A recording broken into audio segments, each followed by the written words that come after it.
1972ನೇ ಇಸ್ವಿಯಿಂದ ಇಲ್ಲಿವರೆಗೂ ಕಾಂಗ್ರೆಸ್ ಪಕ್ಷಕ್ಕೆ ಮತ ಹಾಕ್ಕೊಂಡು ಬಂದಿದ್ವಿ, ಮತ ಹಾಕ್ಸ್ಕೊಂಡು ಬಂದಿದ್ವಿ, ಪಕ್ಷನೂ ಕಟ್ಕೊಂಡು ಬಂದಿದ್ವಿ. ಒಂದೇ ಒಂದು ಬಾರಿ ಪಕ್ಷೇತರ ಅಭ್ಯರ್ಥಿ ನಿಂತ್ಕೊಂಡಾಗ ನಾವು ಮತ ಹಾಕಿಲ್ಲ. ಎಲ್ಲ ಅವಕಾಶಗಳಿಗೂ ಕಾಂಗ್ರೆಸ್ಗೆ ಮತ ಹಾಕಿರೋದು, ಕಾಂಗ್ರೆಸ್ ಪಕ್ಷನೇ ಕಟ್ಟಿರೋದು.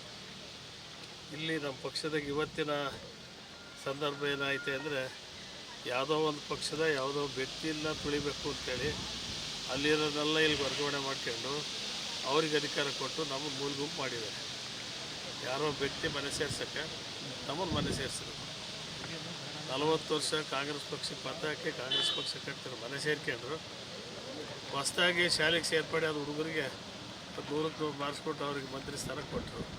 ಈ ಪರಿಸ್ಥಿತಿ ಆಗಿತ್ತೆ. ಇಂಥ ಸಂದರ್ಭದಲ್ಲಿ ನಾವು ಕಾಂಗ್ರೆಸ್ ಪಕ್ಷ ಭಾಳ ವರ್ಷಗಳಿಂದ ಕಟ್ಗೆ ಬಂದಿದ್ದೀವಿ. ಈಗ ಅವ್ರ ಪಕ್ಷದಾಗ ನಮಗೇನು ಕೊಡಲಿಲ್ಲ ಅಂತೇಳಿ ಬೇಜಾರು ಮಾಡಿ ಕೇಳೋಕ್ಕೂ ಬರೋಲ್ಲ, ಪಕ್ಷ ಬಿಡೋಕ್ಕೂ ಬರೋಲ್ಲ, ಪಕ್ಷ ಉದಾಸೀನ ಮಾಡಿ ಕೆಡ್ಸೋಕ್ಕೂ ಬರೋಲ್ಲ. ಪಕ್ಷ ನಮಗೆ ತಾಯಿ ಸ್ಥಾನದಲ್ಲಿದೆ. ಅದರಿಂದ ನಾವು ಪಕ್ಷವನ್ನು ಯಾವತ್ತೂ ಬೆಳೆಸ್ಕೊಂಡು ಹೋಗಲೇಬೇಕು, ಪಕ್ಷವನ್ನು ಕಟ್ಕೊಂಡು ಹೋಗಲೇಬೇಕು. ಮುಂದೆ ಎಲ್ಲ ಸಂದರ್ಭದಲ್ಲೂ ಕೂಡ ಪಕ್ಷಕ್ಕೆ ಜೀವ ತುಂಬಿ ಪಕ್ಷ ಬೆಳೆಸ್ತಕ್ಕಂಥ ಕೆಲಸ ಮಾಡಲೇಬೇಕು ಅಂತ ಪರಿಸ್ಥಿತಿ ನಮ್ಮದು, ನಮ್ಮ ಮನಸ್ಥಿತಿಯಲ್ಲಿ ಐತೆ. ಸಾಕಷ್ಟು ಭರವಸೆ ಕೂಡ ಇಟ್ಕೊಂಡಿದ್ವಿ, ಭರವಸೆ ಇಟ್ಕೊಂಡಿದ್ವಿ. ನಮ್ಮ ಮುಖ್ಯಮಂತ್ರಿಗಳು 136 ಜನ ಒಂದೇ, ಎಲ್ಲರೂ ಒಟ್ಟಿಗೆ ಹೋಗ್ಬೇಕು, 136 ಜನ ಒಂದೇ ಅಂತ ಹೇಳ್ತಾರೆ. ಮಂತ್ರಿ ಎಲ್ಲ ಸೇರಿಸ್ಕೊಂಡು ನಮ್ಮ ಮುಖ್ಯಮಂತ್ರಿಗಳಾಗಿ ಹೇಳಿದಾಗ ನಾವು ಬೇರೆ ಹೇಳೋಕ್ಕೆ ಬರೋದಿಲ್ಲ.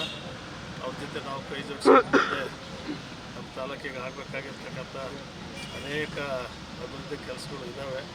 ಎಲ್ಲ ಅಭಿವೃದ್ಧಿ ಕೆಲಸಗಳಿಗೆ ಹಣ ತಂದು ಮುಗಿಸಿ ಜನ ನನಗೆ 5 ವರ್ಷಕ್ಕೆ ಮತ ಹಾಕಿದ್ದಾರೆ. ಅವಧಿ ಇರೋ ತನಕ ಸರ್ಕಾರದ ಹಣವನ್ನು ತಂದು ಈ ತಾಲೂಕಿನ ಮತದಾರ ಋಣ ತೀರಿಸ್ತಕ್ಕಂಥ ಕೆಲಸವನ್ನು ಮಾಡಬೇಕು ಅಂತ ಹೇಳ್ತಾರೆ. ಸಮುದಾಯದ ಪ್ರಾತಿನಿಧ್ಯತೆಯನ್ನು ಕೂಡ ಸ್ಥಾನ ಕೊಡಬೇಕು. ಸಮುದಾಯದ ಪ್ರಾತಿನಿಧ್ಯ ಇವತ್ತು ಇಡೀ ರಾಜ್ಯದಾಗ ಕುರುಬ ಸಮಾಜಕ್ಕೆ ಅನ್ಯಾಯ ಆಗಿದೆ. ಇವತ್ತು ಬೇರೆಲ್ಲ ಜಾತಿ ವರ್ಗದಲ್ಲೂ ಕೂಡ ಇವತ್ತು ಅನುಕೂಲ ಆಗಿದೆ. ಆದರೆ ಒರಿಜಿನಲಿ ಹೇಳ್ಬೇಕು ಅಂತಂದ್ರೆ ಕುರುಬ ಸಮುದಾಯಕ್ಕೆ ಅನ್ಯಾಯ ಆಗಿದೆ. ಇದನ್ನು ಹೈಕಮಾಂಡ್ ಪರಿಗಣನೆ ತಗೊಂಡಿದ್ರ ಬಗ್ಗೆ ಎಲ್ಲಿ ಲೋಪ ಆಯ್ತು, ಯಾಕೆ ಲೋಪ ಆಯ್ತು ಅಂತೇಳಿ ಪರಿಶೀಲನೆ ಮಾಡಿ ಹೈಕಮಾಂಡ್ಗೆ ಇದ್ರ ಬಗ್ಗೆ ಮಾತಾಡಿ ಮುಂದೆ ಸರಿಪಡಿಸ್ಬೇಕಾದಂಥ ಅವಕಾಶವನ್ನು ಮಾಡ್ಕೊಳ್ಳಿ ಅಂತೇಳಿ ನಾವು ಇವತ್ತು ನಮ್ಮ ಸಮಾಜದ ಪರವಾಗಿ ತಾಲೂಕಿನ ಕಾಂಗ್ರೆಸ್ ಪಕ್ಷದ ಪರವಾಗಿ ಕೇಳ್ತೀವಿ. ಈಗ ಏನಾಗಿದೆ ಅಂದರೆ, ಈಗ ವಿರೋಧ ಪಕ್ಷದವರು ಆಡಳಿತ ಪಕ್ಷದವರು ಎಲ್ಲರೂ ಕೂಡ ಮಹಿಳೆಯರಿಗೂ ಸ್ಥಾನ ಕೊಡಬೇಕು ಅಂತ ಚೇಂಜ್ ಇತ್ತು. ಇದುವರೆಗೂ ಮಹಿಳೆಯರಿಗೂ ಸ್ಥಾನನೂ ಕೊಟ್ಟಿಲ್ಲ. ಮಹಿಳೆಯರಿಗೆ ಸ್ಥಾನಮಾನ ಕೊಡದೆ ನಾವೇ ನೇರವಾಗಿ ಆಡ್ತಕ್ಕಂಥದ್ದು ಸರಿಯಲ್ಲ. ಇರೋ ಒಂದು ಸ್ಥಾನವನ್ನು ಮಹಿಳೆಯರಿಗೆ ಕೊಡಬೇಕು ಅಂತಕ್ಕಂಥ ಅಪೇಕ್ಷೆಯನ್ನು ಪಕ್ಷ ಇಟ್ಕೊಂಡಿದೆ. ಆ ಮಹಿಳೆಯರಿಗೆ ಕೂಡ ಸ್ಥಾನ ಕೂಡ ನಮಗೆ ಕೊಡ್ರಿ ಅಂತೇಳಿ ನಾವು ಕೇಳೋದು ಅಷ್ಟು ಸಮಂಜಸ ಅಲ್ಲ ಅಂತ ನನ್ನ ಅಭಿಪ್ರಾಯ. ಸಮಾಧಾನ ಸರಿಪಡಿಸ್ಕೊಳಕ್ಕೆ ಬರಲಿಲ್ಲ, ವಿಶ್ವಾಸ ಇತ್ತು. ವಿಶ್ವಾಸದಲ್ಲಿ ಬಂದು ಮಾತಾಡ್ಸ್ಕೊಂಡು ಹೋಗಿ ಬರೋದು, ವಿಶ್ವಾಸ ಮಾತಾಡ್ಸ್ಕೊಂಡು ವಿಶ್ವಾಸ ವೃದ್ಧಿ ಮಾಡ್ಕೊಂಡು ಹೋದರು.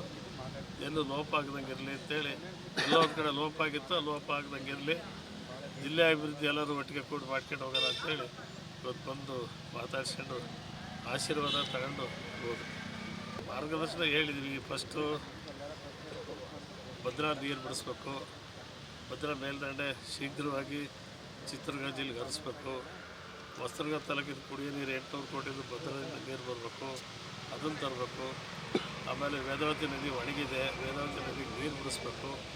ಇಂಥ ಹಲವಾರು ಜಿಲ್ಲೆ ಅಭಿವೃದ್ಧಿ ಬಗ್ಗೆ ಚರ್ಚೆ ಮಾಡಿ ಮುಂದಿನ ದಿನಗಳಲ್ಲಿ ಇದನ್ನು ಚಾಲನೆ ತರ್ತಕ್ಕಂಥ ಪ್ರಯತ್ನ ಮಾಡ್ತೀವಿ. ನಾಳೆ ಜಿಲ್ಲಾ ಮಟ್ಟದ ಎಲ್ಲ ಅಧಿಕಾರಿಗಳನ್ನ ಹೊಸದುರ್ಗಕ್ಕೆ ಕರ್ಕೊಂಬರ್ರಿ, ಇಲ್ಲೇ ಒಂದು ಮೀಟಿಂಗ್ ಮಾಡೋಣ ಅಂತ ಹೇಳಿದ್ದೀನಿ. ಇವತ್ತು ಹೇಳಿದೆ, ಸಜೆಷನ್ ಕೊಡ್ತೀನಿ ಅಂತ ಹೇಳಿದ್ದಾರೆ. ಹೈಕಮಾಂಡ್ ಬಗ್ಗೆ ಬೇಸರ ವ್ಯಕ್ತಪಡಿಸಲ್ಲ. ಹೈಕಮಾಂಡ್ ಬಗ್ಗೆ ಬೇಸರ ವ್ಯಕ್ತಪಡಿಸಿದ್ರೆ ಏನೋ ಗಾದೆ, ಹಳ್ಳಿ ಗಾದೆ ಹೇಳ್ತಾರೆ, ಹೇಳೋಕ್ಕೆ ಬರೋಲ್ಲ. ಆ ಥರ ಆಗುತ್ತೆ. ಅದರಿಂದ ಪಕ್ಷದ ಮೇಲೆ ಬೇಸರ ಹೈಕಮಾಂಡ್ ಮೇಲೂ ಮಾಡ್ಕೊಳಲ್ಲ, ಪಕ್ಷದ ಮುಖಂಡರ ಮೇಲೂ ಮಾಡ್ಕೊಳಲ್ಲ. ಈಗೆಲ್ಲ ಇಂಥವು ಕಳೆದ 30 ವರ್ಷದಿಂದ ಇಂಥ ಏಳುಬೀಳುಗಳನ್ನು ಸಾಕಷ್ಟು ಅನುಭವಿಸ್ಕೊಂಡು ಬಂದಿದ್ದೀವಿ. ಮೊದಲನೇ ಬಾರಿ 99ರಾಗೆ ಕಾಂಗ್ರೆಸ್ ಪಕ್ಷದಿಂದ ಅರ್ಜಿ ಹಾಕಿದ್ದೆ. ಅವತ್ತೇ ನನಗೆ ಟಿಕೆಟ್ ಕೊಡಲಿಲ್ಲ. ಅವತ್ತೂ ಲೋಪ ಆಗಿತ್ತು. ಲೋಪ ಆದನ್ನು ನಮ್ಮ ತಾಲೂಕಿನ ಜನರು ಪಕ್ಷೇತರ ಅಭ್ಯರ್ಥಿ ನಿಲ್ಲಿಸಿ ಮತ ಕೊಟ್ಟು ಗೆಲ್ಲಿಸಿ ವಿಧಾನಸಭೆಗೆ ಕಳಿಸ್ಕೊಟ್ರು. ಪಕ್ಷ ಟಿಕೆಟ್ ತಗೊಂಬಂದು ಹೀನಾಯಿ ಸೋಲನ್ನು ಸೋತು. ಜನದ ಜೊತೆಗಿದ್ದರೆ ಜನ ನಾಯಕರು ಮಾಡ್ತಾರೆ, ಜನ ಬಿಟ್ಟರೆ ಜನ ಮನೆಗೆ ಕಳಿಸ್ತಾರೆ.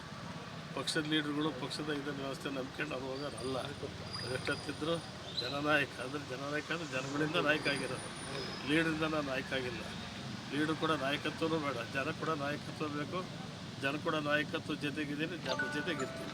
ಹಿಂದೆ ಕೂಡ ಹೇಳಿದರೆ ರಘುಮೂರ್ತಿ ಸಚಿವರಾದರೆ ನಮಗೆ ತುಂಬ ಖುಷಿ ಆಗುತ್ತೆ, ನಾನು ಸಚಿವರಾದರೆ ಅವ್ರಿಗೆ ಖುಷಿ ಆಗುತ್ತೆ. ಈಗಲೂ ಖುಷಿಯಾಗಿದ್ದೀನಿ. ಅವರು ನಮ್ಮ ಸಜೆಷನ್ ತಗೊಂಡು ಜಿಲ್ಲೆ ಡೆವಲಪ್ಮೆಂಟ್ಗೆ ಹೆಚ್ಚು ಶ್ರಮ ಹಾಕಿ ಜಿಲ್ಲೆ ಅಭಿವೃದ್ಧಿ ಬಗ್ಗೆನೇ ಶ್ರಮಿಸಿದರೆ ಅವ್ರದ್ದು ಯುವಕರಿದ್ದಾರೆ, ಮುಂದಿನ ಒಳ್ಳೆಯ ಹೆಸರು ತಗೊಳ್ಳೋಕ್ಕೆ, ಒಳ್ಳೆಯ ಗೌರವ ತಗೊಳ್ಳೋಕ್ಕೆ ಅನುಕೂಲ ಆಗುತ್ತೆ. ನಮ್ಮ ಮಾತು ಪಾಲಿಸ್ತಾರೆ ಅಂತ ನಾವು ಅಂದ್ಕೊಳ್ತೀವಿ. ಅವ್ರು ಸಚಿವರಾದರೆ ಅವರು ಉಸ್ತುವಾರಿ ನೋಡ್ಕೊಳ್ತೀನಿ ಕೂಡ ಅವರು ಹೇಳಿದ್ದೀನಿ. ಅವ್ರು ಸಚಿವರಾಗಿದ್ದರೆ ಜಿಲ್ಲಾ ಉಸ್ತುವಾರಿ ನಂದೇ ಅಂತ ಹೇಳಿದ್ದೆ.